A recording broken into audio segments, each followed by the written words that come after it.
Hey, I had a client conversation the other day where he said, hey, you really ought to do a webinar or something on this. So I'm going to start out and just do a quick recording here that maybe will help you out with your business and the whole concept of a profit first budget. Okay, I'm Sturdy McKee from sturdycoaching.com. I work with business owners to help them make more money and get a lot more time on their plate so they can free themselves up to do other stuff. So what we're going to do is go through here and think about your profit first budget. Okay, so where you start with profit, obviously, right? You have overhead. So if you have an existing business, we'll show you how to do that. And then you have personnel. So really, this is 3 buckets for your budget. We're not going to overcomplicate it. Your accountant's probably not going to love this. I really don't care. This is for management purposes, not for tax purposes or anything else. Okay, but what I want you to think about is what you want your profit margin to be. Okay, and we can work backwards or forwards on this, but in the physical therapy space where I do a lot of work, the average profit is somewhere around 10%. Not great, right? Not great from a business. Greg Crabtree, who wrote Simple Numbers, calls that the new break even. You need more profit than 10% because a lot of that's going to go back into capital expenses, improvements, reserves, any number of things, being able to deal with debt, all that stuff. So we want to design our business with a greater profit margin. So we're going to have, say this is a percentage. We're going to make sure that let's start with 15. Okay. For overhead, what you do here, these are all your fixed expenses. So all your rent, your IT, your utilities, your garbage, your any software licenses, your equipment leases, all that stuff that you've got to pay to enable your people to do the work. Okay. So we might call this, we'll do 28%. Okay, let me do this. I'm gonna make these percentages. Okay, so that means I get a salary cap. Okay, that's what Greg Crabtree calls it, and I love that. For my personal expenses of 57%, because this is what's left over after I've carved out my profit margin and I know what my overhead expenses are. This is what I have left. So what we can start to do is play around with this and say, I have a gross revenue, we'll insert here, okay, gross revenue of $400,000, okay. We're gonna make that our dollars. That's gonna be, means our profit is here. Okay, and I'm actually going to stop for a second and go and work backwards here. So if I want a $60,000 profit on a $400,000 business, I'm not going to be able to do it with 15%, right? So I'm going to do that 25%. I'm going to work on maybe reducing my overhead. Okay, and I've got my personnel here. So now I've got my $100,000 profit on a $400,000 business. This same thing is going to be, well, here, instead of that, what we can do is copy. I'm going to put string and then copy this on down. Okay, it didn't work. Oh, because I put the wrong one.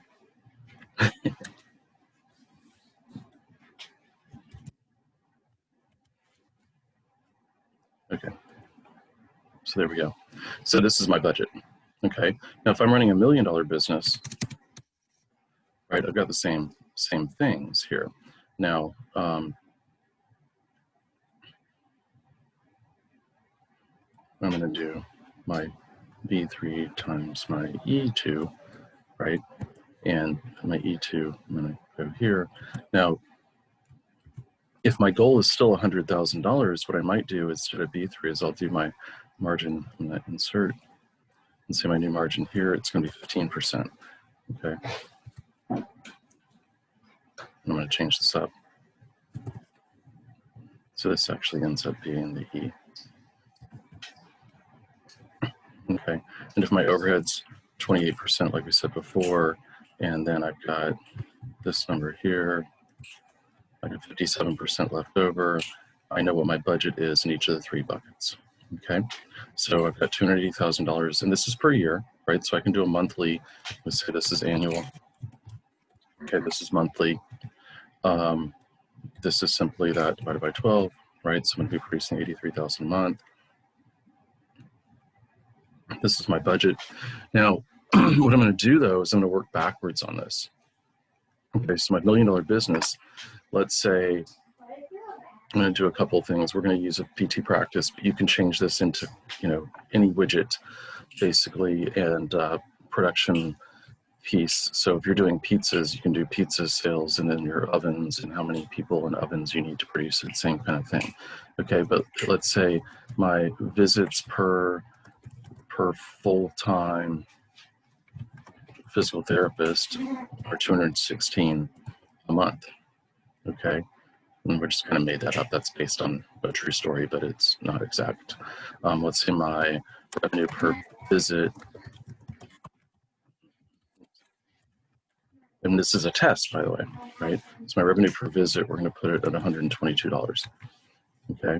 Now, what I need to do here is I've got to figure out how many visits, if this is my only product line, how many visits do I need to produce my $1 million?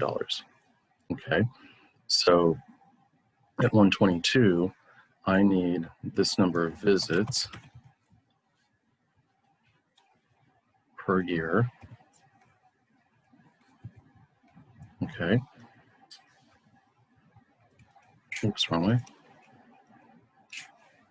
97. Okay.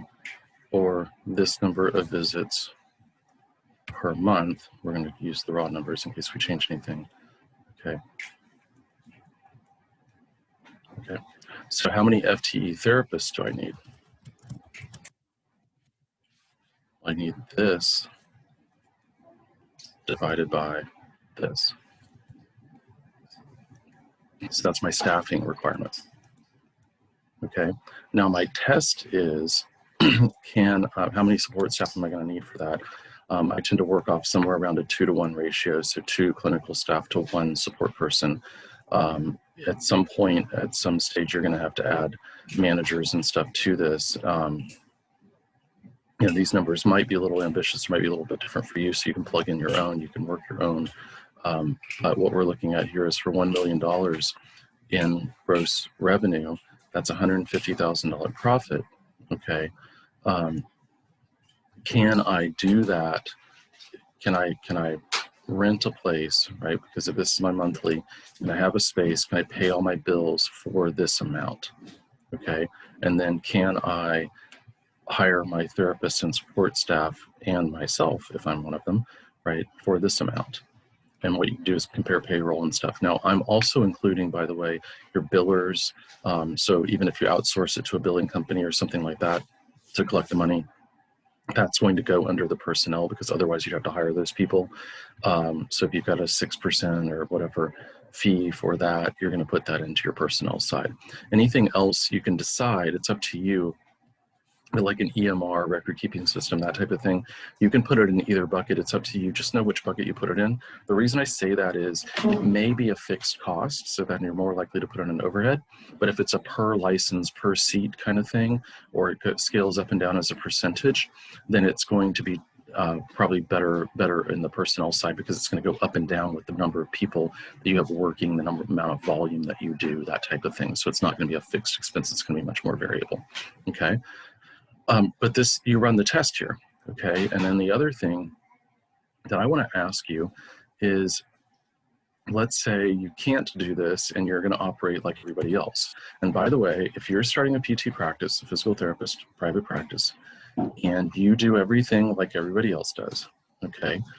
In other words, you sign all the insurance contracts, you have the same kind of space and footprint, you do everything the same way everybody else does, then the 10% profit is what you're going to get. Okay, if you run it really well, you might get 12 or 13 or maybe even 15. Okay, but you're not going to get a different result by doing all the same actions.